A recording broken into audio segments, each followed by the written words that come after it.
win! We will win! We will win! We will win! We will win! All right, everyone. Thank you. Thank you so much for being here today. Whoever said that we were crisscrossing the city is not lying.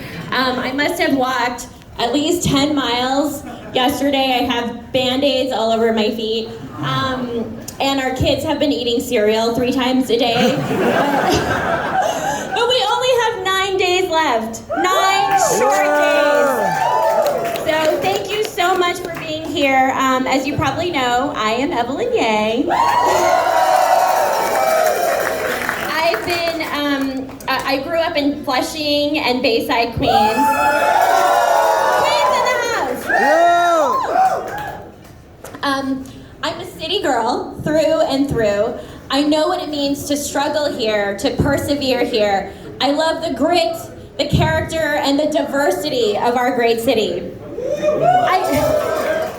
I know what it means to work in the city, to get married and have 2 kids here, what it means to navigate our public school education system here, and fight for kids with special needs here. Yep. It's why seeing our city suffer and mismanaged the way it's been is so personal to me. When Andrew decided to run for president as an unknown Asian man, he knew he was facing ridicule. But he was determined to help solve some of our nation's biggest problems. His work and leadership has dramatically changed the hearts, the minds, and policies around income inequality, cash relief, and quality of life.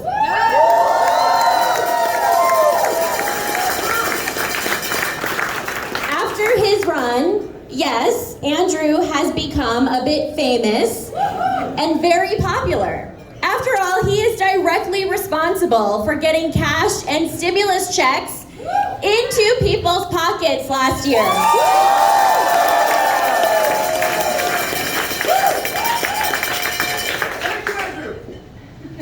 Yes.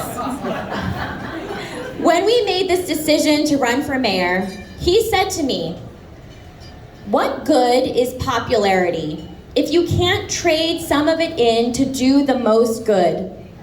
Yep.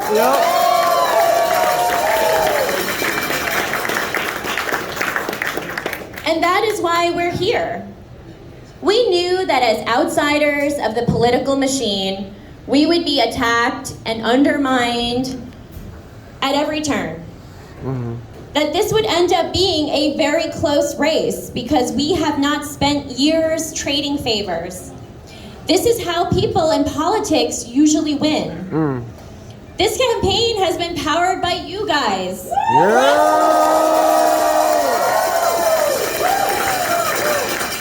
And this is how we will win. Yes. We will get out the vote.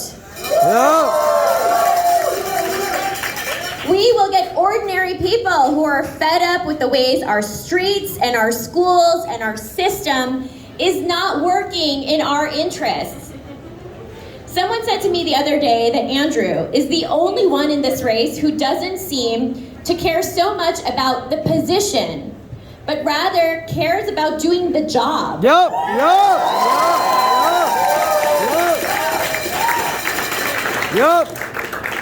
And as the person who knows him best, this is exactly how Andrew feels. He wants to do this job for no reason than to fix the problems that have been disabling us for so long.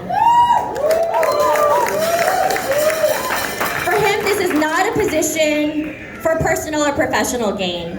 For as long as I've known him, Andrew has been guided by truth, integrity, common sense, and compassion. He doesn't chase after money or power. He has only ever been interested and driven to tackle challenges that can do the most good. All with minimal resources, but with an incredible ability for vision, management, and leadership. He has done more for New Yorkers as a private citizen than most elected officials.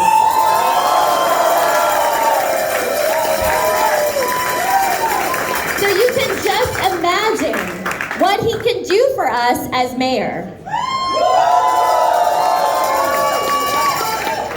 Our city desperately needs change. I know that as your mayor, Andrew will work and fight tirelessly for you every single day to make New York City a place where you feel safe, healthy, and have opportunities to grow. Now I'd like to introduce my husband, the next mayor of New York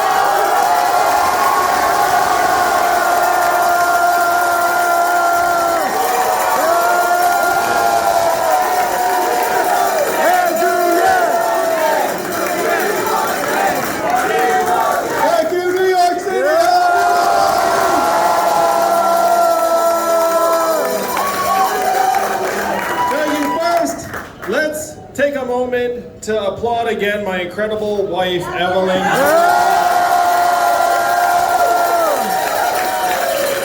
You're amazing, baby. I love you so much. I was asked the other night at the debate what I could not do without, and I said Evelyn because it's the truth. Thank you, baby. I also want to thank all of the incredible leaders that were here today. Andy Ansbro of the firefighters. Let's give Andy another round of applause.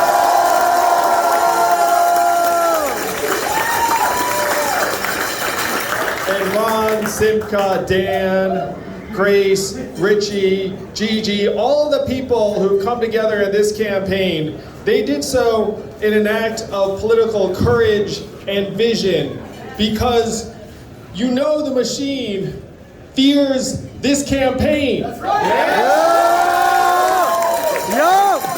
The elected leaders who decided to champion this campaign see something different. They see a need to change politics as usual in New York City to work for us, the people and families of New York.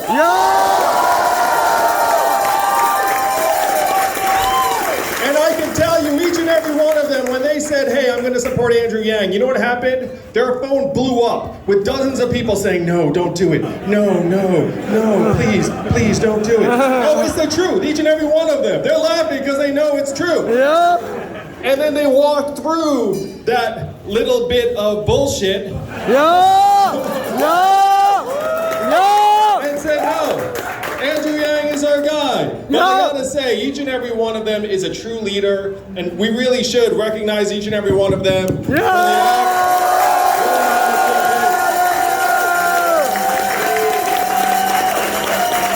that is what New York City needs right now, is real leadership. That is what we have been wanting for far too long. You have these political insiders and creatures who are just lurching from press conference to press conference, fundraiser to fundraiser, saying, ooh, maybe if I bide my time, in X years, I'll be able to run for this position, and then that position, and then maybe 25 years later, I might even be able to run for mayor. Wouldn't that be swell? Does that sound like leadership to you, New York City? How many favors do you think some of these people owe? Too many. Hundreds, thousands, they can't even keep track. They're coming out of their ears. You know who doesn't owe anyone a damn thing? Me!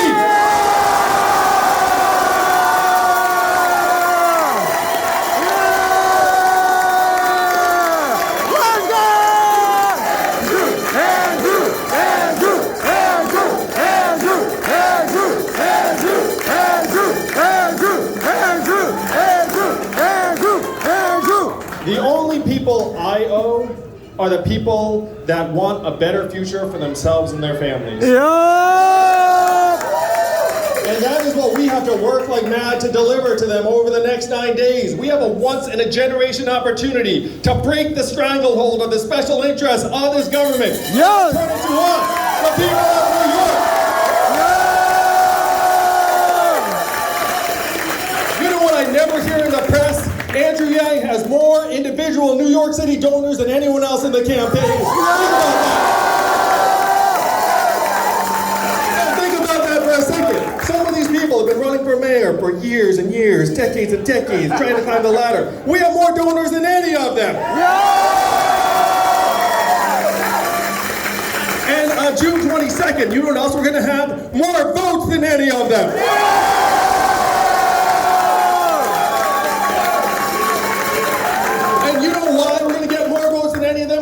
people want change. Yeah. All right, let's go to the We Want Change strand. Let's do it. We want change. We want change. We want change. We want change. We want change. We want change. We want change. And the reason why New Yorkers want change is because they know it's not working. They look outside and what do they see? Trash piling up. Streets and subways they're afraid to bring their families out to. Schools that have been closed or half open, half-heartedly, far longer than they should be. Bureaucracies that don't answer to you. You reach up to them and say, hey, like, aren't you supposed to help me with this? And then you get some kind of strange, disembodied response. I talked to families in the Bronx. Some of them, one of them was in NYCHA, put in a request. Richie, you'd speak to this. You put in a request in 2018. They just got the request satisfied last week. And is anyone held accountable for that? No. The budget of New York City has gone up by almost 50% in the last 10, 11 years. Who here thinks New York City's gone 50% better in the last 10, 11 years? No. Oh, and then when it doesn't work, what do the politicians say? We needed more money. Just give us more money, we'll keep pumping it into these dysfunctional bureaucracies and agencies, and then it will work. But New Yorkers no different, am I right? Yeah! We know that the real challenge is getting the systems to actually deliver value for us, the people of New York. And that will be my job as your mayor. My job will be get into the muck and figure out why it's not working, why it's not delivering, why even if you put more resources to work, nothing changes. That will be my job, but I need you all to get me that job. Will you get me that job?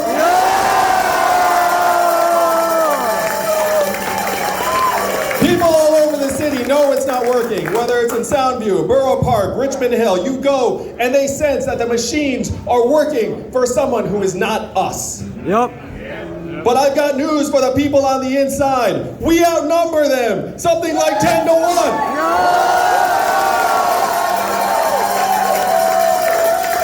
And that is going to be our job in the next 9 days. You all know I'm the math guy. I do like numbers. So here is the math. There are 3.2 million registered Democrats in this city. In the last open election, 800,000 people voted.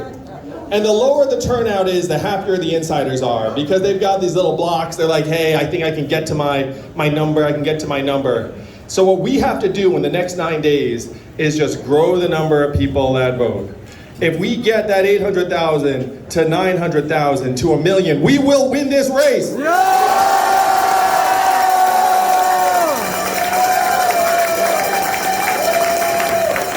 And something magical is happening right now in New York City.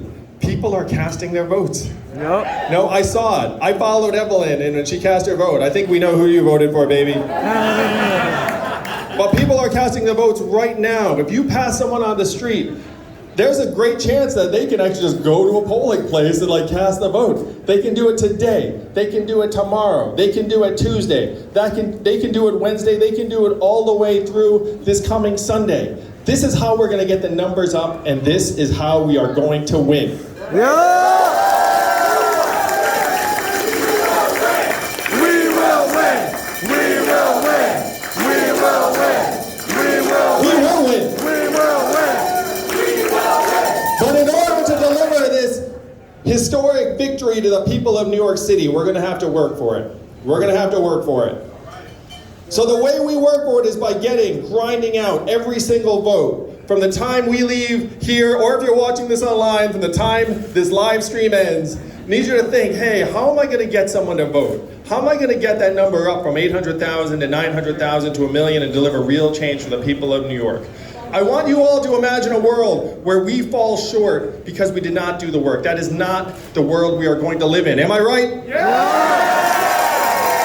The people have waited too long for this, for us to miss this opportunity. Am I right? Yeah! We started this race in January, and what did they say? They said, oh, no, this can't last. This won't happen. We're gonna plant our usual set of negative stories, then we'll drag him down to our level. As much as they don't like us, we're gonna make them not like him too. But here we are, when people are voting, and we are poised to win this race.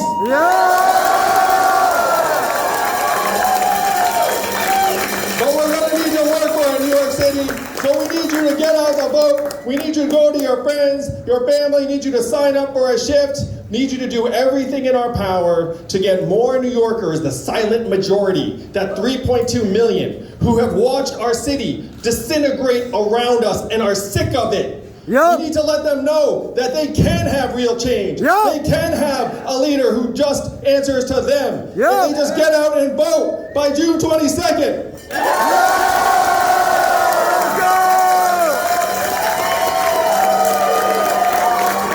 Are you with me, New York?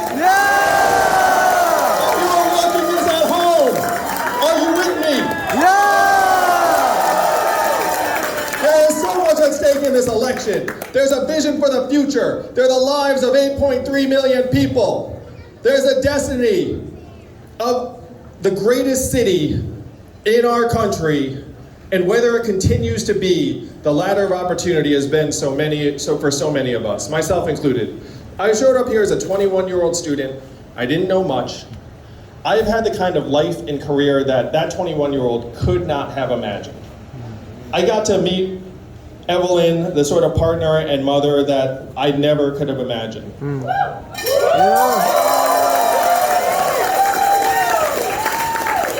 New York City is the greatest transformer of human capital and activator of human potential in the history of the world.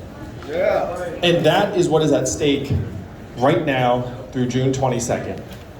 If we lose this race, what lies ahead for New York City? If you pick a number of the other people in this field and you make them mayor, think about the future you imagine for New York. This is what is at stake. We have to work our hearts out. We have to grind for every vote.